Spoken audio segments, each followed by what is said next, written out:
আগামী জুন মাস থেকে বদলে যাচ্ছে বাংলার রেশন ব্যবস্থা। এবার নাও মিলতে পারে কেরোসিন তেল। চরম বিপাকে পড়তে পারেন বাংলার 16 লক্ষ বাসিন্দা। ডিজিটাল রেশন কার্ডের নতুন নির্দেশিকা রাজ্যে পুরোপুরি বন্ধ হতে চলেছে পুরনো নন ডিজিটাল কিংবা পেপার রেশন কার্ড। বর্তমানে এমন কার্ডধারী গ্রাহকেরা শুধু কেরোসিন তেলই পান। কার্ড পিছু বরাদ্দ মাসে 150 মিলিলিটার। আগামী জুন মাস থেকে সেটাও বন্ধ হয়ে যাবে। ব্যতিক্রম শুধু দার্জিলিং।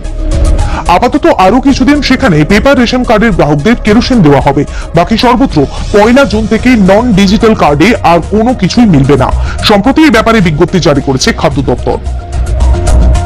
কাগজের রেশন কার্ডে খাদ্যশস্য বরাদ্দ অনেক আগেই বন্ধ করে দেওয়া হয়েছে।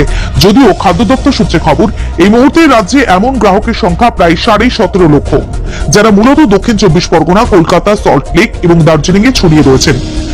কলকাতা ও সল্টলেক মিলিয়ে পেপার রেশন কার্ডের সংখ্যা 14,57,770, দক্ষিণ 24 পরগনায় 1,45,727 এবং দার্জিলিং এ 1,52,230। খাদ্য দপ্তর জানিয়েছে, দার্জিলিং জেলার চা বাগানগুলিতে এখন ডিজিটাল রেশন কার্ড দেওয়ার প্রক্রিয়া চলছে। নির্দিষ্ট সময়ের মধ্যে সেই কাজ শেষ হয়ে যাবে বলে আশাবাদী আধিকারিকেরা। তাই আপাতত দার্জিলিং এ পেপার রেশন কার্ডে কেরোসিন দেওয়া হবে। তবে সেক্ষেত্রে বিশেষ বিজ্ঞপ্তি জারি করে কোন কোন এলাকায় এই সুবিধা বজায় থাকবে তা জানিয়ে দেবে খাদ্য দপ্তর। অর্থাৎ দার্জিলিং ছাড়া প্রায় 16 লক্ষ গ্রাহকের উপর কোপ পড়তে চলেছে আগামী জুন মাস থেকে। এক আধিকারিক জানিয়েছেন, পেপার রেশন কার্ড বদলানোর জন্য গ্রাহকদের মধ্যে প্রচার অভিযান চালানো হবে। ডিজিটাল রেশন কার্ড করে নিলে তাদেরই বেশি সুবিধা, কারণ তখন মাথা পিছু 150 মিলিলিটারের বদলে 500 মিলিলিটার বা তার বেশি পরিমাণে কেরোসিন মিলবে।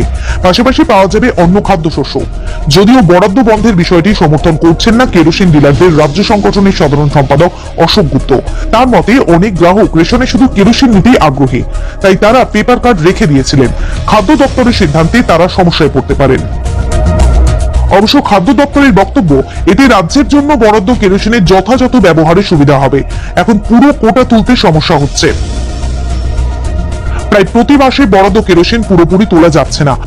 ডিজিটাল রেশন কার্ড স্থায়ীভাবে চালু হলে সেই কোটার পূর্ণাঙ্গ ব্যবহার করা যাবে। আবারও রেশনে চাল গম দেওয়ার সময়ে ই-পজ যন্ত্রের মাধ্যমে আধার নাম্বার যাচাই করা হচ্ছে। কেরোসিনে এই ব্যবস্থা চালু হয়নি। সমস্ত কার্ড ডিজিটাল হয়ে গেলে এখানেও ই-পজ যন্ত্র ব্যবহার করা হলে বন্টন প্রক্রিয়ার স্বচ্ছতা আসবে।